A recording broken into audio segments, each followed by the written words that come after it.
everybody, welcome to Bones Collector. We're still here at the Escape Winter Convention of 2023 in sunny Orlando, Florida. I think it's 90 degrees today, February, what is this? 23rd. Wait a minute, February 24th. Ooh, Yeah, 90 degrees, because 90 yesterday, it's 90 We're today. setting records. Yeah, So we're escaping winter. We're escaping winter to come into the air conditioning and play board games. But this game is called Edo, and it is about, of course, ancient Tokyo. And the designers are Louis and Stefan Maltz, and this came out in 2011 or 12. You can look it up on Board Game Geek. But it's an older game by these guys, and I wanted to play it because I like these designers. I like Valparaiso by these guys. I love Rococo, and I love Tungaro. So I always tell you guys, you know, great board game designers have a way of repeating success. So I wanted to play this game. And this is an action selection resource exchange type of game. And you have these tiles here that you are going to, oh, these aren't starter tiles. Where's your other starter tile? Here it is. And so these are the tiles you start with. And you can see they're divided into 4 sections. And you're going to simply select what action you want to take on that card and put it down like that. You'll, whatever action you want to take. And then you put your officials on there. This is all hidden information. I've got it turned around the wrong way. You do it in secret. And then once you do all your planning, then you say, all right, this is the action I want to take, and I've got 2 officials there, so I'm going to take it twice or whatever. So that's the way that works. And you can also acquire special action tiles as the game wears on. That's one of the things. Yeah, somebody's happy. And this particular action on your tile lets you purchase for $5 one of these special action tiles. But it's hard to do that because you don't want to give up, I mean, the ability to, I mean, the other abilities on here you need to use in the game. So it's a tough decision to make those things happen. But you're simply going to acquire some resources that allow you to build houses, a trading post, and fortresses. And they only score 1, 2, and 3 point, respectively. The first player to 12 points in this game wins. You go past 12 because you're going to have extra points. But once you satisfy that 12-point condition or this stack of merchant tiles runs out, the game ends. And we tied. Oh, man, we've done it so many times in our lives. And you can see on the board here how you have resource spaces where you can go and collect resources, wood, stone, and rice is the other. Rice is the wages. So you're going to pay that rice for the amount of samurais that you have on the board. Samurais are simply officials that you move from your planning board onto the game board. And then you can see we've built houses around here at 1 trading post. The production of the game is fine. Other than, I'm tell you what, Queen Games, I'm going to go off on them anymore about these boxes. I mean, this is from 2011, and that's okay. That's a little bit acceptable. But you know what? My Stefan Feld Kickstarter that just came for Hamburg and Amsterdam and New York and Marrakesh has the same thickness of box. And one of them was split. 2 of them were split. So I'm really upset at Queen Games for this kind of garbage. And it's unacceptable, and they're still doing it and get away with it. So I'm not going to back that next Kickstarter. Yeah, that's me getting off. So anyways, yeah. But this game, as far as the stuff in the box, it's very nice. Tiles are thick. You got these big wooden components. You got rice, wood, and stone. And those are larger than normal.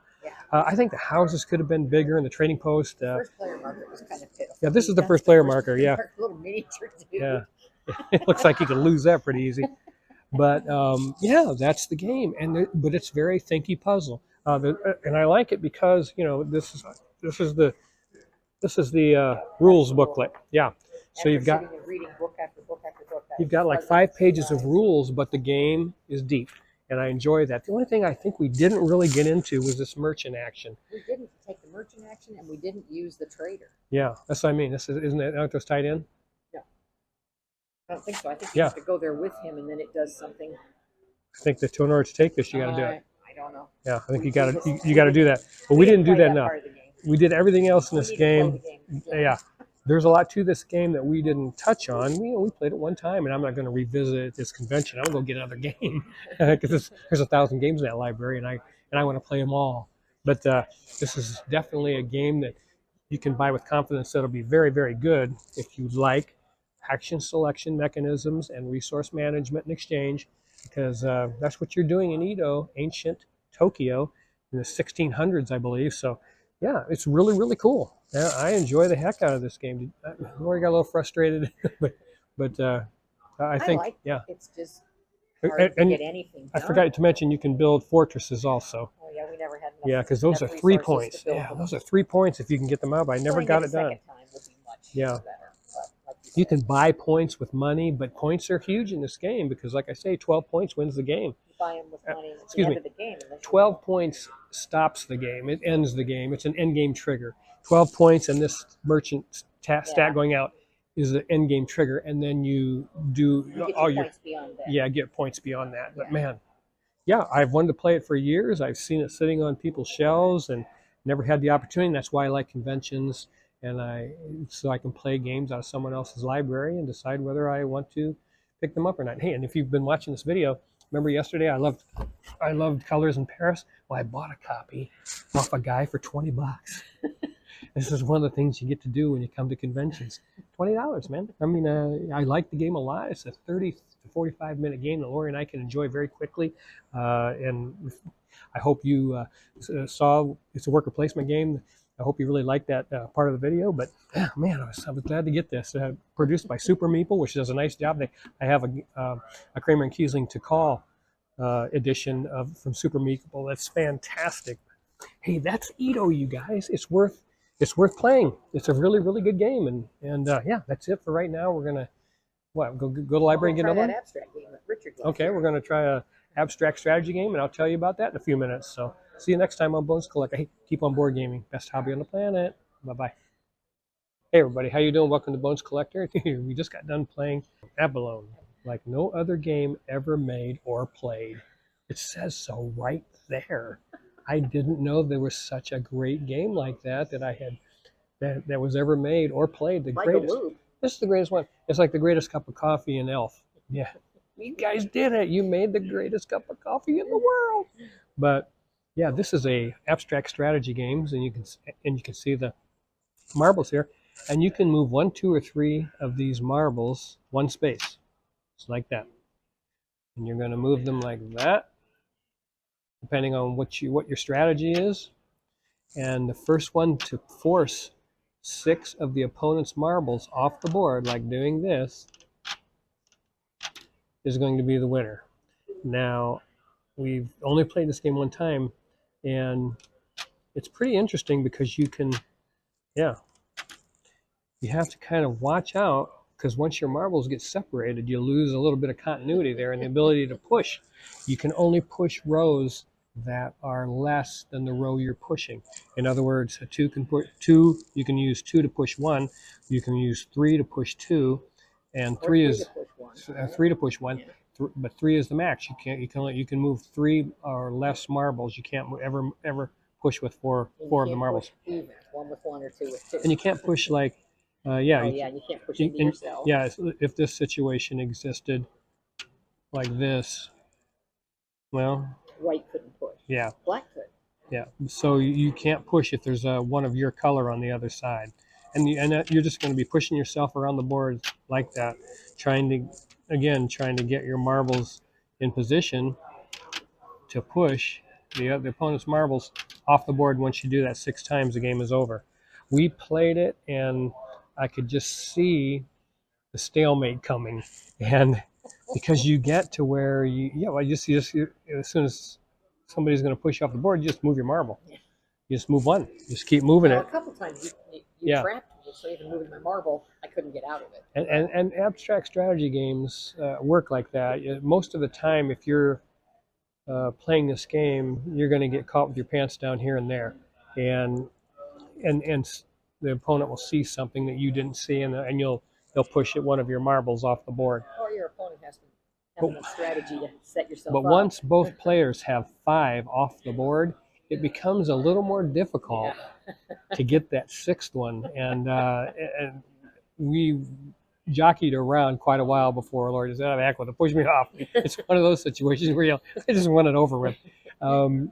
So I don't know. I play and I like abstract strategy games. I don't know if this would be one of my favorites, but it's interesting. And again, it's by Galoob. I think they made like with some insects you used to eat. Yeah. Incredible edibles. Incredible edibles. I mean, Galoob. I think they make those kinds of TV toys. I mean, the things that they put on This is TV. probably ancient. I don't know how Yeah, old this game's got to be old. I didn't want to look it up. I was afraid I'll look on here. See what it says. Yeah. It just says this great playing strategy game of the 90s. Of the 90s. Okay. Yeah. And it's abalone is how you pronounce abalone, it. Rhymes yeah. with telephone. Telephone, abalone, abalone. So that's abalone. It's by Laurent and Michael Laurent Levy and Michelle Lallet or something like that. Its copyright date is actually 1989. 1989. Oh, wow, okay. And of course, I couldn't leave it alone because, like no other game ever made or played, I had to play that game. But in 1989. Yeah. So, wow. I'm glad I got to this game. No, but it was fun. This is a friend of ours game, and he gave it to us and wanted us to try it, so we thought we'd try it. And I'm willing to play anything. When you come to convention, you're just going to play some crazy stuff. I can see the grandkids getting a kick out of this, pushing each other off. But I mean, you know, Pentago is a great abstract strategy game, and what's it, Yinch, and Kamisado we really love. No, our little grandson loves Pentago. He calls that the mind twisting. Mind twisting game. Seikatsu. Yeah. And Goblet. I don't know if you've ever played Goblet. That's a good. Like Goblet. Yeah. But yeah, this was a fun experience, and we enjoyed it. And now we're going to get something else from the library. So, yeah, see you later, and keep on board gaming. Best hobby on the planet because of games like this that have been ever made or played. The greatest game ever. All right. See you later. Hey everybody, how you doing? Welcome to Bones Collector. We're here at the Escape Winter Board Game Convention in Orlando, Florida, 2023. And we're playing games from their Patrick Calvert's library. And the one we just played was the Taverns of Teeth and Thaw. And I've been wanting to play this game for quite a while. It's by Wolfgang Warsch.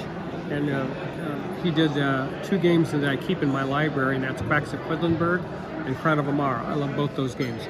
So I wanted to play this game, and because you generally, you know, I think he's a pretty good board game designer, and this is a solid game. It's a dice drafting deck builder. So you in Tiefenthal, that town of Tiefenthal, with these dark and shady taverns that are in town. You are a tavern owner, and you have a tavern board that you are going to serve guests and attract nobles, and you're going to make beer and sell that beer and buy upgraded cards for beer and upgraded cards for money, and you're going to upgrade these action spaces on your board. And so that attracts you nobles, and it gets you more, so that's kind of a little bit of an engine builder as you're upgrading. Let's see, then you have the central board, and it's the round counter on the top, and then also it's a track that you're moving around as this, when you place the dice on this fella, I forget what he's called, but for every 5 you have, you can move around this track and get special benefits as you go along. And that's it. That's the game. It's a pretty solid game and pretty fun. It's not something I would take home and put in my library. I was hoping to be a little better than this, actually. But I only played it once. Yeah, I only played it once. I mean, but toward the end of the game, I could get some dice, and not just by the luck of the card draw. Yeah. Nowhere to put them.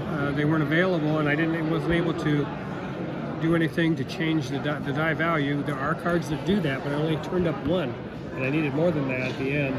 And so that was kind of, and you end up having your base cards in your deck I think we were able to get rid of 1 each. Yeah, I forget even how we did it. Was it this? I don't know what it was. No, that was turn over a free upgrade. I forget how we. I can't remember how we evidently culling a card, but we both did it. Yeah. I don't remember. I think there needs, and there are. Hey, to be fair, there's modules in this game we did not use. Yes. And maybe those modules allow you to. We only played with the first module, which is this board. Okay. And I think you have to play with that as part of the game. Yeah. So I don't know. I would have to again play it more than. Yeah. Before I would ever say this game would come home with me, and so. Yeah, I mean, it was fun enough. I thought it felt a little bit, I said before, like Grand Austria Hotel. Yeah. Because you're picking the dice and they do certain actions. Yeah. I don't know. Not the same, but along that vein. Because you each take I took your dice, you took my dice. You take each other's dice that you roll. So I don't know. I'm sorry, I'm tired. It is almost time for us to go to dinner. We got reservations for 6 o'clock. I don't think we'll be able to get another game in. But this was fun. These cards are smallish. Yeah, they're very tiny. And so then they get kind of messy around. I don't know. Yeah, it's an okay game.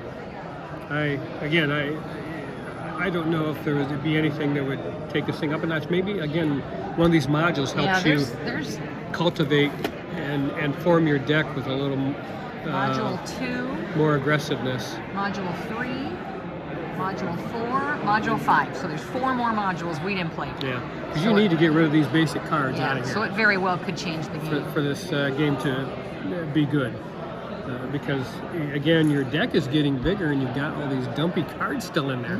So you don't see them enough to really you probably need to buy a permanent seat, maybe, because then that would let you bring out more people. That is one thing we didn't do. We didn't do that, and if you had an extra what would you chair... do? You upgrade this, right? Yeah, you turn that over, and there's 4 chairs on the other side. Yeah. See, I think that might have been helpful. Yeah, that might have been helpful.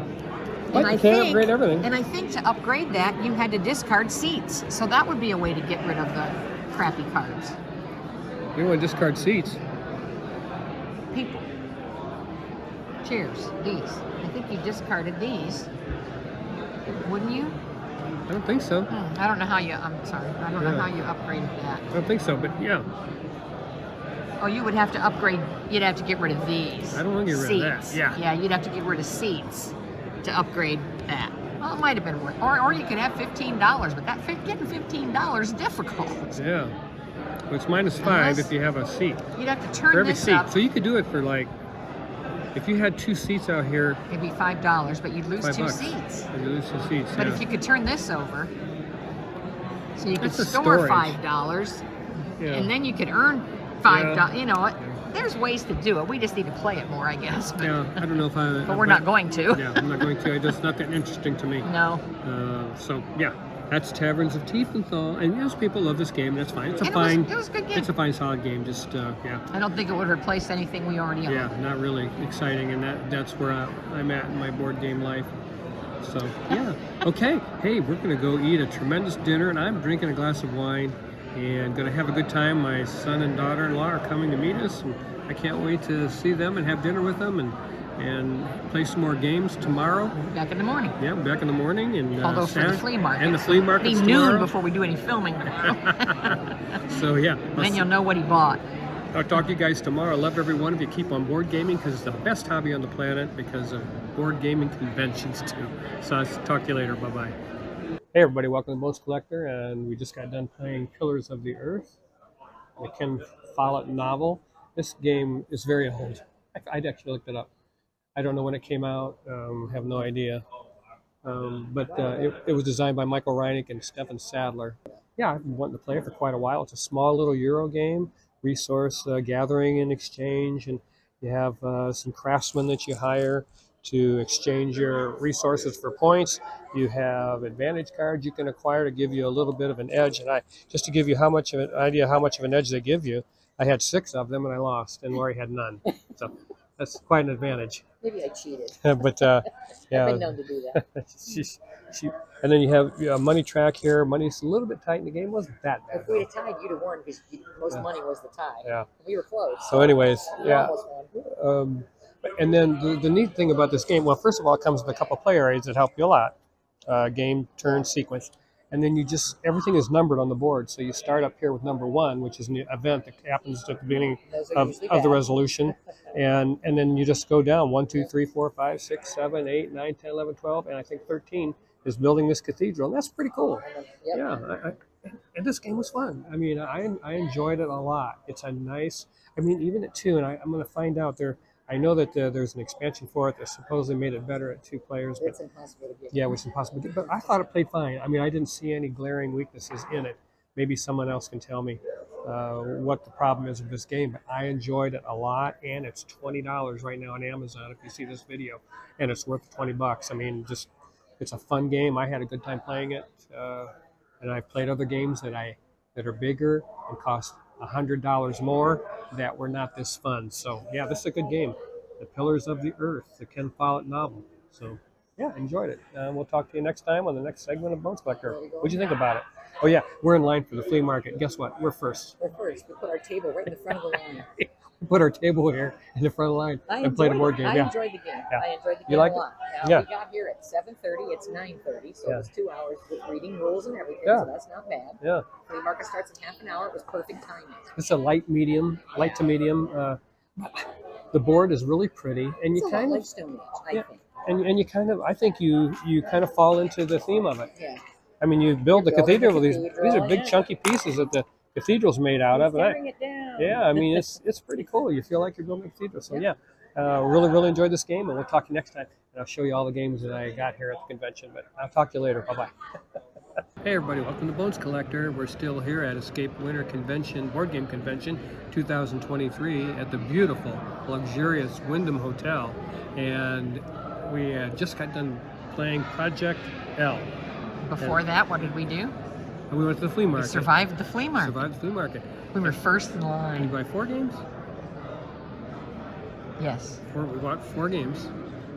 And yeah, so I'll talk about that later. But It's a secret. yeah, it's a secret. This is Projectile. It's a little abstract strategy game, and Lori and I like abstract strategy games. This one's kind of, I don't know. It's just it has such a nice flow to it. Each one of you has one of these cards. Each player. It's a 1 to 4 player game, so you can play it solo. But you have one of these cards, and it goes down the list, and it lists all the actions you can take, and you can do it three actions. So I forgot about the master action. We never did that. yeah, master action place up to 1 piece on all puzzles. Yeah, That would have helped. I Yeah. forgot about that I don't know one. if that would work or not. We'd have to try that. Oh, here's a But- puzzle that's completed, Yeah, by the way. So you're simply trying to complete these shapes, and these are double layered player boards, Yeah. puzzle pieces, and you They're have really these nice. shapes They fit in that there. you're trying to acquire and put in here to finish this piece.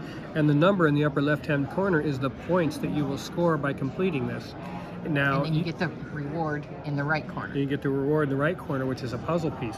So you are exchanging pieces. You can upgrade a piece from a level 1, level 2, and you can see it has a chart here on level 1, level 2, level 3, and level 4 pieces. So you're changing them out, upgrading them as you go, the pieces, and then you're getting pieces when you finish puzzles, and you're just weaving that puzzle together, trying to complete as many of these as possible. And when you finish a puzzle, you get to keep the pieces in it. Yeah, and so So you that's just keep building your so supply. yeah, so it feels kind of like the engine is going and going because you're getting more and more pieces as the game goes on. Lori's been very interested in this game for quite a while, and we just haven't come across it. She wanted to pick up a copy, hasn't been able to do so, but they have one here in the library. So we played it, and we really like it. So if you guys know of somebody, or one of you wants to get rid of this, let me know. I'd like to pick this up, and we haven't had much luck finding a copy. But hey, that's Projectile, another game that we played here at the convention. And this is why you come to conventions, you guys, is to be able to play somebody else's library. Games that you think, oh man, I might like that, but You I'm don't not want to buy sure. it without playing it. Yeah, and so you can have that opportunity when you go to a convention to play games, and then because we played games here at the convention, and I'm like, I'm glad we didn't buy that. Yeah. Because it just didn't fit our taste. It was good, but it isn't something I'd want Yeah. to play every day. Some of them are like that. So, and then of course there's flea markets and stuff here at conventions, so you have the opportunity, to buy games at a fraction, and I mean a fraction. We just of the bought cost. 4 games. Yeah. What we say we spent? $75. $75, yeah. Yeah, for new copy of Small World, Oh, you can Underworld. tell 'em now? Yeah, I mean I'll go. We'll make a video. And Zulureta, Cthulhu, Pandemic Cthulhu, and The fifth, the oh, two-player the expansion two-player for Catan. expansion for Catan, which we've been looking for, and it's very expensive on wherever you go. So we were able to find that for $20. But I mean, it's just a fun time to come to conventions, and you get to play games like Projectile. And I like this game a lot. What'd you think of it? I really liked it. I thought I would like it when I saw it on the Kickstarter, but it was a brand new designer. It's a Yeah. weird concept of a game, and I thought it looks fun, but maybe, I was leery of it, so I didn't dip in back it. These pieces in this game are acrylic. Yeah, they're real nice. These puzzle pieces are very thick. Oh yeah, they're So the game as well. very nice. I mean, it's just nicely produced. And Yeah. when you make an abstract strategy game, you need to spend Yeah. money on production because you just don't. Abstract strategy games that I'm gonna think, what's that? The Time You Killed Me. Yeah. That's an abstract strategy game, and they just skimped on it, and I got rid of it just because there was skimpy It made pieces. me mad. Made It was me a fun mad. game, but it made Yeah. me mad, so we couldn't keep it. Yes. I mean, there's too many board games to, to keep one that doesn't fit you perfectly. So I love this game, and yeah, I would definitely like to. And the box is smallish.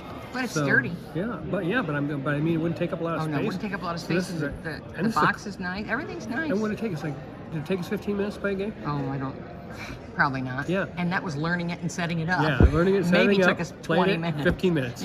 And there's something to be said for that. I mean, you could drag it out because the trigger is all these tiles, the black tiles going away. So you could drag it out by only building white puzzles and it could or go having on. more black puzzle pieces. Yeah. But, there's all kinds of gamers. And here at the convention, there's people that love to play great, big, expansive board games. And that's great. But for us, because, probably has to do with our age, we like to play. I'd rather play 4 games in 4 hours than 1 game in 4 hours. That's just the way we like the game.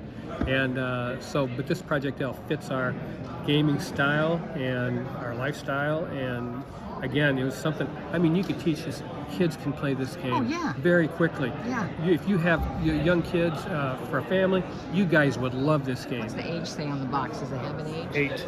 It says 8. I mean, yeah. If you got a smart 6-year-old, they can play this. Yeah. Because you just have, they don't even, you didn't have to read, you just tell. I mean, these things are very easy to teach, the actions. All you need is to know what colors are, and what kids the colors go with what level, and they can figure that Kids out. will pick this up. This is probably, I'd say this is probably the best game I've played at the convention. My favorite game of the convention, I think, so far.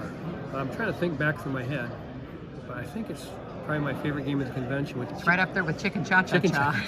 Cha-Cha-Cha. Our tastes are changing. Yeah, and what was the other thing? We played Etowah, which was very good. Etowah was very good. But totally different. A totally different game, But this is, man, I tell you, this is the home run. Yeah. I hope if you haven't played it, you get a chance to, because it's a gas, and that's Projectile. And anybody knows where we can get one? Let us know. Yeah, if you know where I can get one, let me know, and I'll see you next time. For under $50. I'll see you next time on the Boards Collector, and keep on board gaming. You know why? It's the best hobby on the planet. I've been telling you for years. Bye-bye. Hey, everybody. Welcome to Bones Collector, where we are continuing to play through a library of games here at the convention. And the game we selected just recently is Surro. And Surro came out in 2005. Tim McMurtry is a designer. We've always wanted to play this, haven't we? Yeah. I mean, because it's kind of a simple game, but we've always wanted to give it a shot. It's kind of classic. It's a simple game. It's it has reached, I think, classic status. And here's how the game is played. It's very easy. You have a stack of these tiles, and each player has one of these stones. And you start on these beige marks on the outside the board, and then you're simply going to have a hand of 3 tiles. You're going to look at them and create a path for your marker all around the board without leaving the board. If your path, unless you're me, if somebody forced me on. If your path leads you off the board, you've lost the game. You're eliminated. So it's a player elimination game, and which is no big deal in 2. So who cares? Because somebody's going to lose anyway. But it's up to 8 though, so that might be fun. Yeah, very low complexity game, but still a lot of fun. It plays 2 to 8, yes.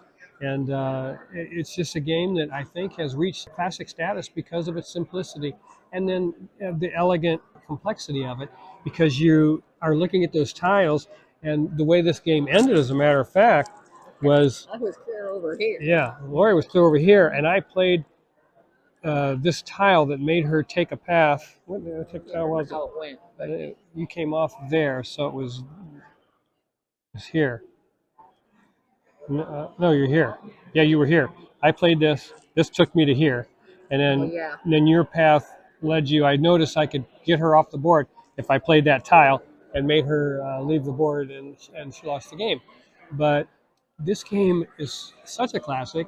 There's a Kickstarter that went on, and I don't know if you can still get it. I don't think you can still get in on it. But I mean, they're making like a deluxeified, over-the-top version of this. I think it was very expensive. It was very expensive. I mean, like I'm thinking $300 or something. Collectors. I mean, it's a collector's edition. Big giant metal dragons. It's going to come in some big wooden box. Yeah. It's going to be awesome if you want to buy something like that. But yeah, we don't have the room for something like that. No, but it's a fun game. We got done in 15 minutes. Oh, it was quick. Yeah, very quick. And matter of fact, when I was in the flea market, I bought this. Well, we went back in the flea market a second time. Yeah, and I bought this same thing. It's Surro of the Seas. They use ships instead of these stones, and it plays 2 to 8. Yeah, I bought it for $10. I thought we'd try it, see if it's any good, and see how that works. But that's Surro. That's our latest game that we played for the library, and I would highly recommend this to anybody that likes to play a quick 15-minute game with some thought. It's really pretty. Yeah, and it's very pretty to look at. Very nice game, and that's Surro. See you next time on the Bones Collector. Hey everybody, welcome to Bones Collector, and Lori and I just got done playing Mille Fiore here at the Escape Winter Convention 2023 in sunny Orlando, Florida, where it's 90 degrees today, February 25th, and It is setting heat records. it's setting heat records. It's a heat wave here in Florida. So we are escaping winter heat by being in the air conditioning playing board games. So it's a beautiful day here in Florida. And Escaping winter in the north and the south have two totally different meanings. yeah, absolutely. This game came out in 2021. I've been curious about this game since the beginning, but I was afraid it didn't play well at 2, so I didn't rush out to try to get it played. But now that I've played it at 2, it plays fantastic, and it is a game that would have made my top 10 of 2022. Something would have, I'd either have to have the top 11 of 2022 or Kick something out. Kick something out. And I think it'd play better with more than 2 because it'd be prettier. But yeah, it did play fine. It's much better than. I like this much better than Merchants of the Guild or whatever was that? Guild of Merchant Explorers. Yeah, this is a better game. This is by Dr. Reiner Knizia, and you know why they call him the doctor? Because the man can design a board game. I just got one of his games at this convention called Babylonia. And we have Star Trek Expeditions by him. We have Lord of the Rings by Reiner Knizia. We've played Lost Cities. I mean, what hasn't he done? He's absolutely a phenomenal human being in his ability to create consistent board games. And this game is gorgeous. Look at these acrylic ships. Wow, those things are sweet. And all these acrylic pieces, and these are just 2 of the colors. This is a 4-player game, so there's a couple of colors that aren't on the board. I imagine this thing looks absolutely ridiculous. With red and purple out there too. With 4 players playing it. But you're simply, this game is very simple. It has a deck of cards, these acrylic pieces. That's all that's in the box and this board.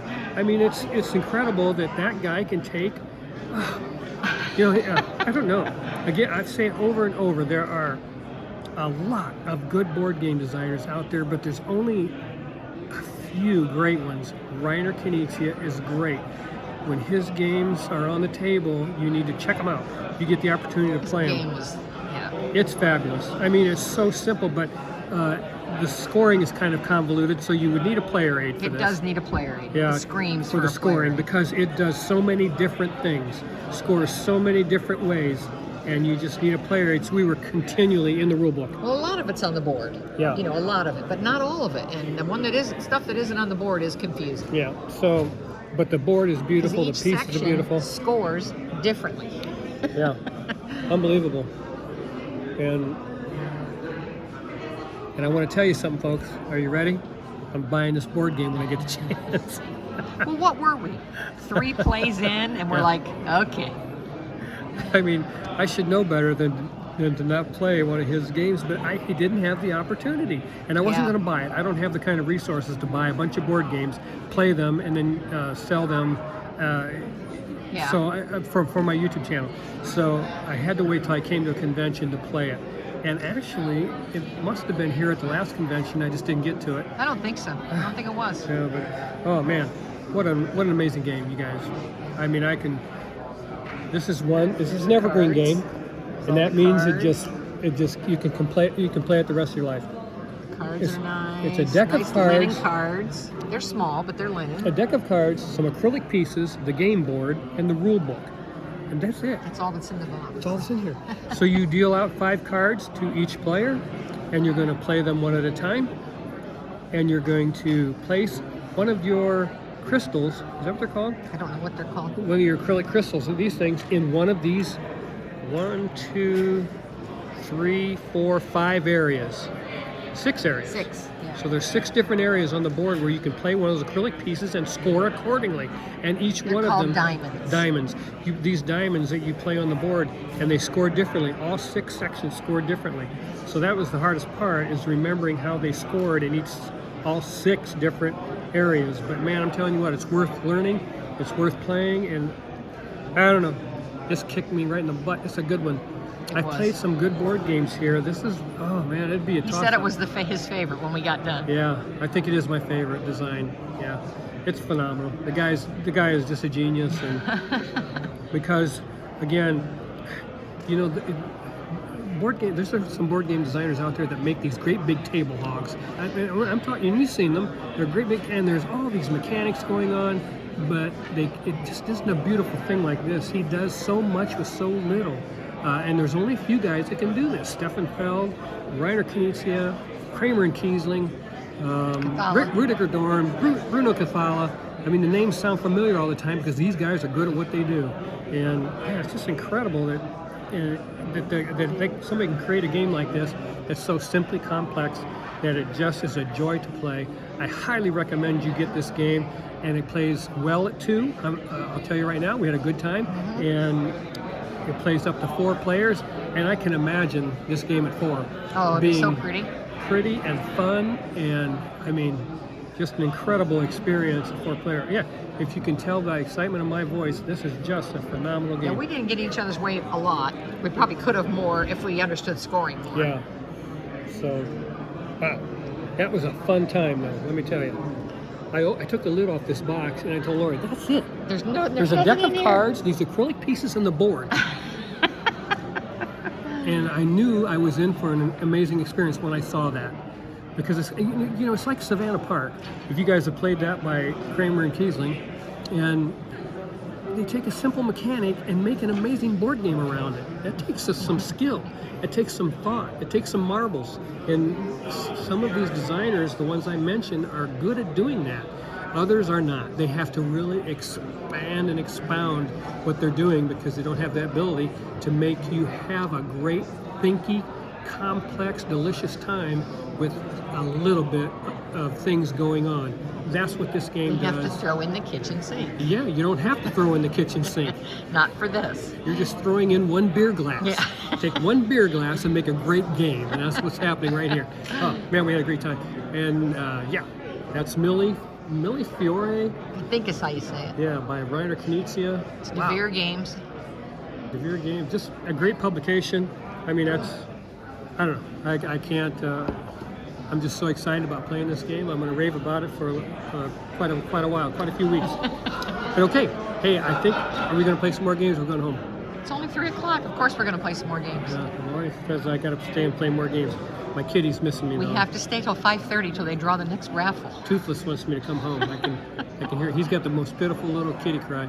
Anyways, hey, we're going to go get another game from the library. I'll see you next time. Next segment of Bones Collector. We'll see what we can dig up out of that board game library. See you later. Bye-bye. Hey guys, welcome to Bones Collector. Today Lori and I just got done playing Dice Miner by Joshua DeBonis and Nikolai Risteski. I don't know those guys. This game's a couple of years old. It came out in 2020, and we were checking it out of the library, and my good friend and confidant, Richard, wanted to play with us. Hi, Richard. So we took advantage of Richard's kindness and had him join us at the table to play a little Dice Miner, and we have, as you can see, a mountain here that we load up with dice out of this bag. And this is kind of a strange mechanic, but I really like it. And there's 20 dice on here. And we're gonna take turns. This is a dice drafting game, so we're gonna take turns drafting off this mountain. Extra dice. There you go. And then each die color has its own special kind of function, and there's different value amounts on the dice in certain situations. And as if that's not cool enough, there's beer on some of the dice, and you can, when you get a beer die, you can shout cheers, roll that die on your turn, and you get to draft 2 off the mountain. And that was really a nice function. But we had a good time playing this game, and you can choose, is there 6 guys here? There's 6 different characters. Each one has a special function or a special benefit or special power that you can use during the game. And they're all different and all fun, I think. I mean, This is really, I didn't expect the game to be so, it was fun. Did you like it, Richard? Yeah, I did. I mean, did. Yeah.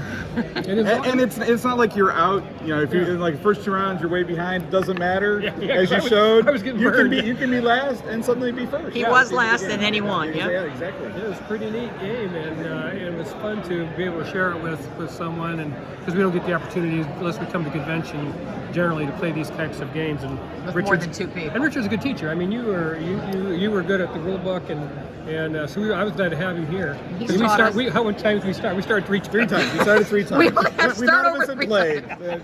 Yeah, to be fair, this is our first time playing for all of us. Yeah, exactly. But I read the rule book, and that's why we had to start 3 times.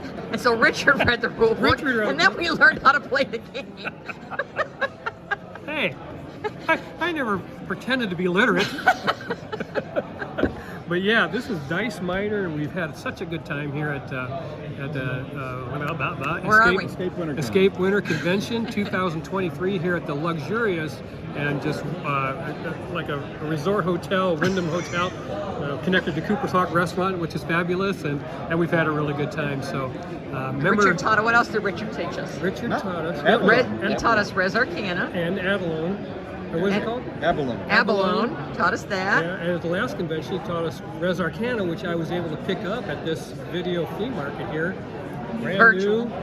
Virtual, not video. Virtual flea market for $25, virtually brand new.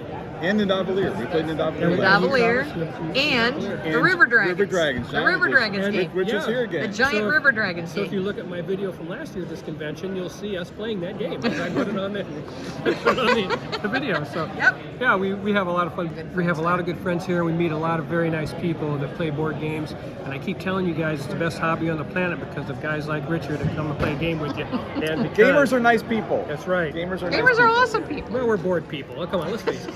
So we're playing games. But hey, listen, board gaming is the best hobby on the planet. I'll see you the next time on the Bonus Collector. I love every one of you. Bye bye.